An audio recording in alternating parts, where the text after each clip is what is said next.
Here is what you need to do at LCS Finals. Watch League of Legends. That's it. Have a good night. Wow, yes, you are ultimately coming to Newark, New Jersey for a League of Legends event. In actuality, you're here for the entire thing. For example, most people don't go to the Super Bowl for just the Super Bowl. Yes, that is obviously the main reason why you're there, but you do so much more than that. You go to the events, you go to all other things that are there to surround the Super Bowl and make it this larger than life activity that's not just football, or in this case, not just League of Legends. That is Tao though. That's like one of the most expensive nightclubs in all of Manhattan. I would not recommend going there unless you saved all of your RP money from this year and saved it for the $2,500 table fee to get into the club. I mean, stop and think about it. How often are you going to be surrounded by thousands of people that have the exact same interest as you there in person, especially for the video game world where everything else is normally online? Now you have it in person. So enjoy the moment, surround yourself by all other League of Legends fans, and enjoy things besides just video games. That's what bonds you for a while.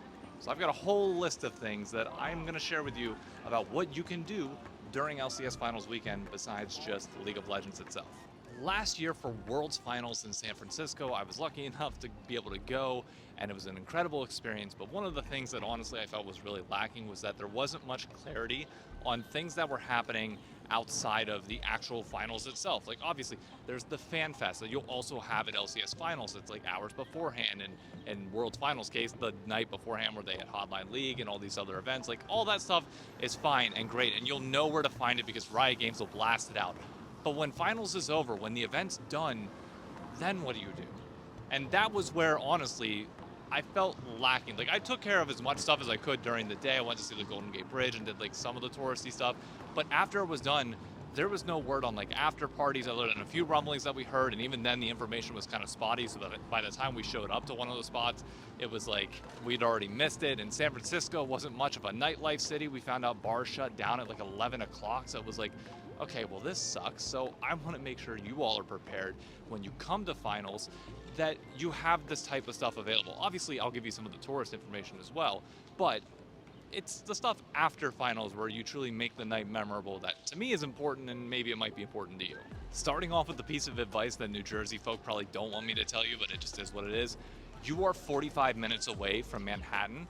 Don't spend your time in Newark, especially at night. Like, come on, it's New York City. Getting here is incredibly simple. From the Prudential Center, you literally walk straight down the street to Newark Penn Station and get on either the Amtrak or the PATH train. The schedules are available via apps like New Jersey Transit that will help you get there, and it's fairly cheap. I think an Amtrak ticket is like $10, maybe $15 at most. PATH train is like $5. So you can get into the city with ease, and where that will take you is 34th Street, New York Penn Station, the central hub of everything. So everything that I'm going to give you on this list of Manhattan is going to be on the west side and notably accessible via the ACE line. Yes, the New York City subway system can be complicated, but I'm trying to keep this as simple as possible for everybody that's obviously traveling in and not used to it.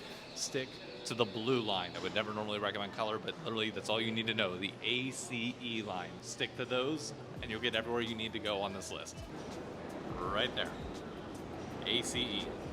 Before any New York locals come at me, look, most people are traveling in for this. If they're locals here, they don't need to hear this. And yeah, it's going to be a little bit more touristy and less like New York City niche, because I want these to be easier to get to, easier for people to understand, and go from there. In terms of the major tourist spots, let's start with the obvious one.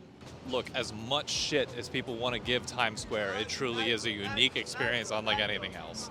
I'm not saying you need to spend a lot of time here, but if you've never been to New York City, you probably should check it out at least once. If you want to go see the Statue of Liberty, you can. I'll let you do your own research on how to get there. It's a little bit complicated, so it's not really worth mentioning in my opinion. And it's going to take too much time given everything else you got going on. I just don't think it's worth it. So starting with the World Trade Center, you take the ACE line down to World Trade Center. The E stop's right there. The AC, you stop at Chambers Street, get out, and it's right there. It's a great memorial. The World Trade Center building itself is immaculate, and overall it's just something that if you're American, it's kind of an interesting one to check out for the history of the moment and everything that that building in that area means to New York City. Going further up, you have the very obvious Empire State Building. When you get to Penn Station or off your train, you don't have to take any subway anywhere. You literally just walk due east and you're gonna hit the building. You can literally just look up in the skyline and walk towards it, and you'll get there no problem. The Edge in Hudson Yards is a newer attraction in New York City. It basically has like this little spot that you can look straight down to the ground. It's in Hudson Yards. Once again, no train required. You literally just get out of Penn Station and walk over to the terrace. Go west instead of east. The Edge is that building up there. You can go up on that little platform and then look down at the rest of us peasants down here on the street. And finally, Central Park. It is nice, it's big, you can spend a lot of time there if you truly want to. So honestly, you just take the ACE up to 59th Street, Columbus Circle, and you're right there at the corner of it. Central Park is designed so that you get lost in it, so just know it is a little bit more expansive. It's not obviously as big as people make other parks out to be. We're in the middle of New York City. I don't know what, don't expect this big forest, but it's honestly pretty damn cool. Even us locals go there all the time. By the time we get done with finals on Saturday or Sunday, it is probably going to be a little bit later, about 8 or 9 o'clock. So the number one thing that most people are going to want to go to afterwards is a good bar or an occasional restaurant. Most kitchens shut down around 10 o'clock, so I would personally recommend bars that have a little bit of ambiance to them and some snacks. And pretty much, I'm not going to give you any recommendations specifically, but I will just say walk around Chelsea and the meatpacking district. I'm currently in the meatpacking district right now. It's kind of like the lower parts of Chelsea. There's a billion spots that you can literally just walk and find something. Follow where the people are at and you'll find a good spot regardless of where you go. You can either walk there from Penn Station and 34th, or you can take the ACE down to 14th Street or 23rd and just walk around from there. Here's the map over here, just to make sure that's abundantly clear, like what area is the meatpacking district and Chelsea, but honestly, you'll run into a billion different spots. It's worth your time. If you're more of a people watcher and you kind of want to walk around a little bit more, I would recommend taking the ACE down to West 4th Street and Washington Square Park. You can people watch a little bit. If you're in the mood for pizza, Prince Street Pizza is right down there. You can kind of walk around, kind of get a feel for the area, get some food, relax. The whole city's vibrant. Bars will close down a little bit early, around like 1 or 2. Clubs will not close until 4 a.m. So believe me, it's a very nightlife-oriented city. So if you think when you get done with finals at 8 that the night ends there, no. You got a long way to go. And this building right here is the Soho House. Just Google it. That's all I gotta say. Google it. New York City nightlife is where things get a little bit more interesting in terms of the nightclubs that you can possibly go to. On the west side, the notable options are Lebain, which is actually on the top of this building. It is free to enter, but the line is typically very long, so you want to get there around probably 10, maybe late 11 at the latest if you want to wait the shortest amount of time. Anything after that, you're going to be waiting a while to get up there. A personal favorite spot of mine is Marquee. It's one of the major nightclubs here in New York City that's not the Brooklyn Mirage. You get a lot of major artists coming through. It does cost money to get in. Tickets tend to be a little bit more expensive, but it's small, but it packs a very vibrant EDM environment. If you like that style of music and like being around a lot of people in a very hyped atmosphere, that's the spot to go to. That right there is Marquee. It might not seem like much in the grand scheme of things, and by all means it is kind of small on the inside, but believe me, it packs a punch in terms of the experience. In order to get tickets, you can either go on their website or you can go to the app called EDM Train, which will give you the list of every EDM spot in New York City, including Lavo and some other spots on the east side, but don't worry about them. The final spot I would recommend, especially the closer you are to 21, is a place called Slate. I've been there a few times, and honestly, it's a great spot. My issue with it this time of year is that it's intern season, so the average age of the club drops down to probably about like 21, 22, and with the amount of people that are probably underage and going in there as well, it's just a different vibe than whenever like the normal year is here and then it's a little bit older of a crowd. I'm 29, by all means, I'll go to any nightclub and do anything, but like you do gotta know your place to a certain extent. So the closer you are to 21, can't recommend Slate enough. It's really good. It's like $20 to get in, simple as that. It's an incredible time. Right on 21st Street, you don't have to go far from Penn Station, and your tipsy ass can walk right back to the train station to get back to Newark, no problem. I know some people are going to be worried about the safety of the subways if you've never been to New York, but all I can say is this: I've never had an issue in the 6 years I've been here, traveling with groups, coming home pretty much tipsy at 4 or 5 a.m. in the morning. Like it's never been a problem. So just stay with a group, you'll ultimately be fine. I mean, I've done the trip solo myself, and I'm also 6'4".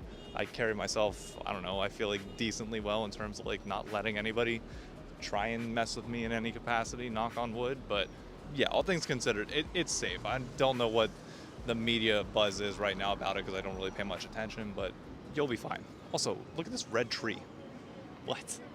The thing about New York City is just there's so much to do here within each individual neighborhood and literally just all around the city. So the list that I'm giving you is more tailored to the things that I like and the things that I would be looking for.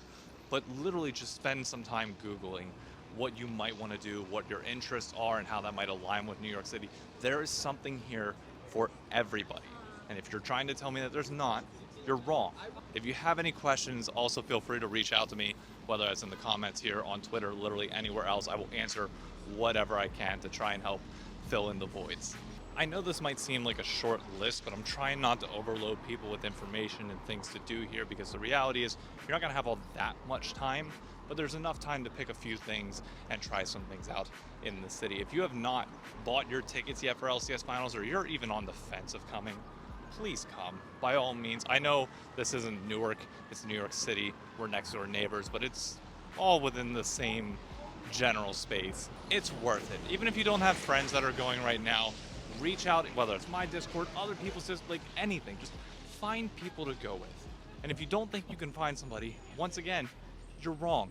Use us as resources to try and help connect you with people so that you can have a good time. And I know a lot of people are gonna be tempted to just go home after finals and play League of Legends because it inspires you to play the game. That's fine, but just know the game is going to be there forever after the match is done. Use that time to enjoy the things around you that you wouldn't normally get to experience, including nightlife in one of the greatest cities in the world. Finals will definitely create some memorable moments, but these will be the times where you create lasting memories that will be existing for a lifetime. And they'll never go away. And they'll form the bonds with people that you might have already been close to, potentially getting close to, that will be unbreakable. A good example of one of those is a good friend of mine, Silvix, who, if you haven't seen on social media, he's going to be throwing his big birthday bash here during LCS Finals at one of the better nightclubs here in New York City. But he's really trying to make LCS Finals and this entire weekend a larger-than-life event, which I really cannot put into words how much I appreciate that. Obviously, he's doing part of that for his brand to grow Silvix Productions and his company there, and use this as a marketing vessel to try and attract new business. But it also provides a unique opportunity for a lot of us to experience something in a way that we've never before. I've been to World's Finals, I've been to LCS Finals back in 2019 in Detroit, and it was unbelievable. But this just feels special and unique.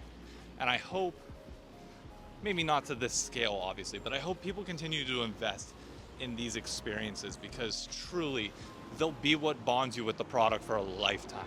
I remember in 2019 going to Detroit and seeing that Team Liquid was going out for a championship dinner, and seeing a few people that I knew tangentially but like weren't really close friends with going out to that and being like, man, I wish I could be a part of that one day. Or seeing a group of friends like going out to grab drinks afterwards. Like, we tried to go to Popeyes and get a chicken sandwich because at the time that was the craze, because it had just came out. We unfortunately didn't get it. But it was a memory that myself, Kento, and Jones, I'm sure, will remember pretty much forever. So I'll wrap it up again with this. Don't be scared to come to finals. Don't be scared to try something new that you haven't done before. Go to a spot that you've never been to. If you have any questions, feel free to let me know. Subscribe and like down below. And if you have any questions, hit me up.